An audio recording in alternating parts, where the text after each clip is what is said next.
Welcome back to Let's Play Katawa Shoujo. I'm the Fusilier. The day of the festival, or rather it's the evening of the festival now. Climbing up onto the roof, I find myself again in awe at the sheer size of this school. The grounds are so expansive, I can't believe I hadn't realized it before. As I walk across the roof, trailing behind Shizune, I can't help but be taken in by the stars shining in the sky. Shizune and I sit down on a bench. She seems like she's in a good mood as she smiles softly while the breeze blows through her hair.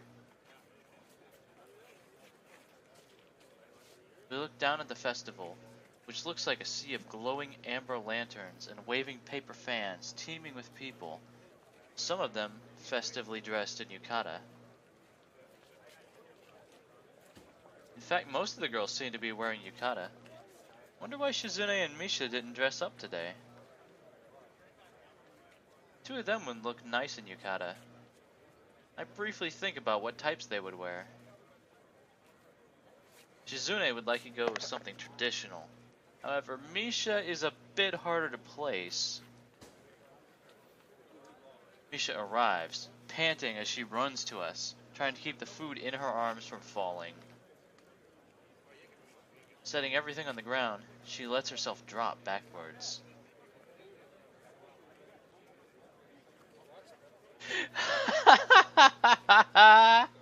That took a while. Come on. You two didn't tell me what you wanted. So I got some rice punch, some sandwiches, and some candy too. A little bit of everything. That's great. Now let's dig in. Misha takes a bite out of a small triangular sandwich. So, Hee-chan, what do you think of the festival? It's nice, isn't it? Yeah.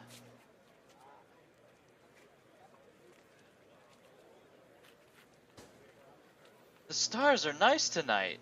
This couldn't have been a more perfect day. The sound of people talking below us is like faint music alongside the chirping of crickets in the distance. I take a sip from the can of punch and look over at Misha, who looks as if she's sleeping comfortably with her back stretched out, and a half-full can of apple juice balanced on her stomach. Shizune sits with her legs drawn close to her, rocking back and forth slowly like an impatient child as she stares up at the sky. Two of them are so cute. I look around and can see many students holding hands with their girlfriends or their boyfriends. Not too far from us on this roof, there are couples gazing up the stars or down at the lights of the festival, holding each other's hands. Part of me wants that. Looking at Shizune and Misha, I wonder if maybe I should ask one of them out someday. I wonder if it would be worth the risk.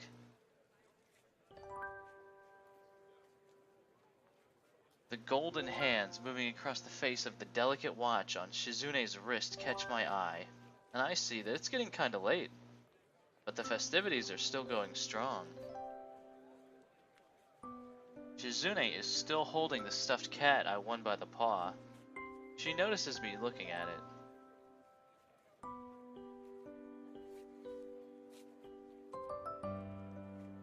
Offhandedly, she offers it to me. I smile, wanting to ask her what I would do with it, but she wouldn't be able to understand me. I shake my head and try my best to tell her to keep it, hoping she'll understand. As I look out towards the school, I can see before me so many people, all of which are happy and cheerful. Watching them makes me feel content. It's This really was something. Today was worth it. I still can't shake the feelings of guilt and melancholy from earlier. They keep hanging on to me. I can't let them go. Shizune signed something to me, and I can't understand her. No matter what I say, she won't be able to hear me. Can't understand you, Shizune. Well, whatever. I wonder if we both consider ourselves at fault for this. Anyway, I'm sorry for not being able to understand. You know, I'm almost glad that you tried to coerce me into coming here. If I attempt to date you, though, I might have to think more about that side of you. No, actually, glad. Today was nice. You would be cuter if you smiled more. You have a nice smile.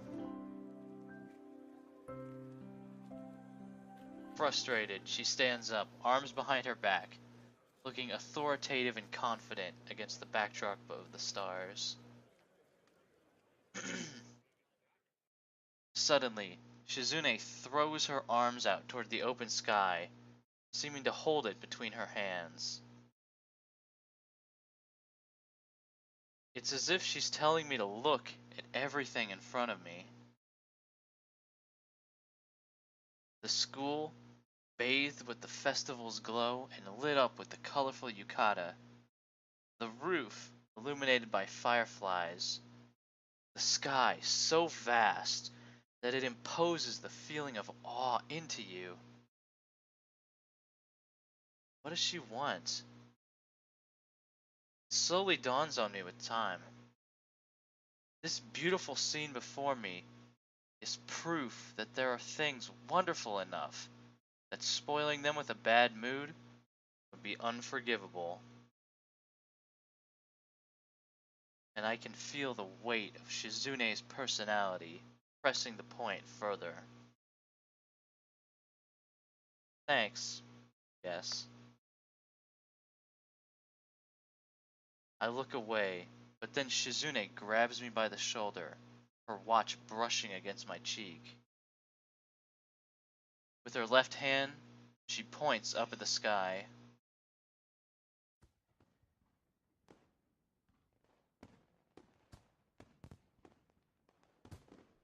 With faint pops, fireworks begin to go off in the sky, each one spreading a shower of bright colors that slowly fade into the dark. I can't even recall the last time I saw fireworks at all, much less a display this large. Not to mention, it seems they're being launched from the school. It's almost impossible to believe. The lights in the sky mingle with a second salvo from the town below, and they seem timed to complement each other, like two parts of a duet.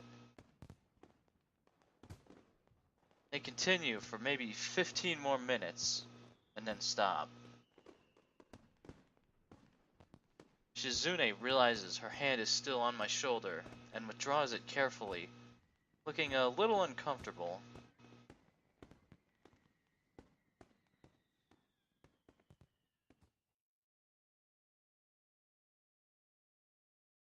Gaining her composure, she grins, with her hands on her hips and her chest thrust out in front of her. It's in these moments that she seems most like a regular teenage girl. Energetic, happy, carefree. I eat thoughtfully with Shizune, the two of us looking out at the gradually thinning crowds below, in silence. She sits leaning forward slightly, her chin resting softly on her hands, and a contented look on her face, with just a hint of wistfulness. all the while still gently holding on to the stuffed cat's paw.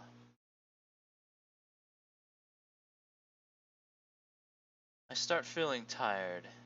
I tell her that I'll see her and Misha tomorrow, without even realizing that she can't hear me, and then start walking back to the dorms. I feel warm and alive, even in this chilly night air. The image of Shizune standing forcefully before the stars themselves, denying my self-pity, does not leave my mind easily. If it only takes a moment for there to be love, I think I may be falling in love with her. Just a little bit.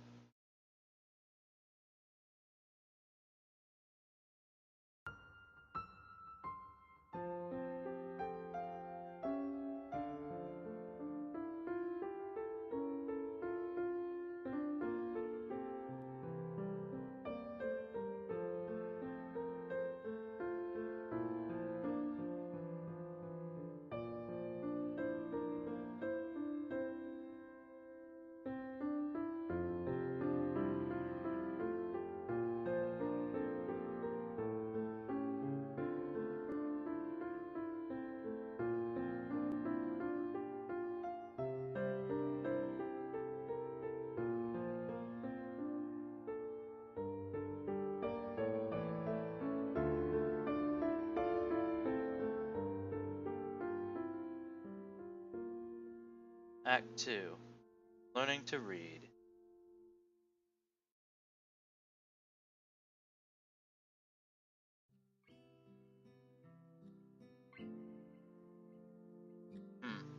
It's kind of a short part. I think I'm gonna cut it off there. Next time on Let's Play Katawa Shoujo, we've been on it for a while, but the Shizune route begins.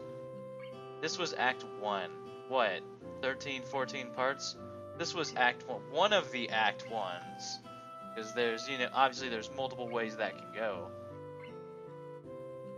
We have truly only just begun our life here at Yamaku. See you next time.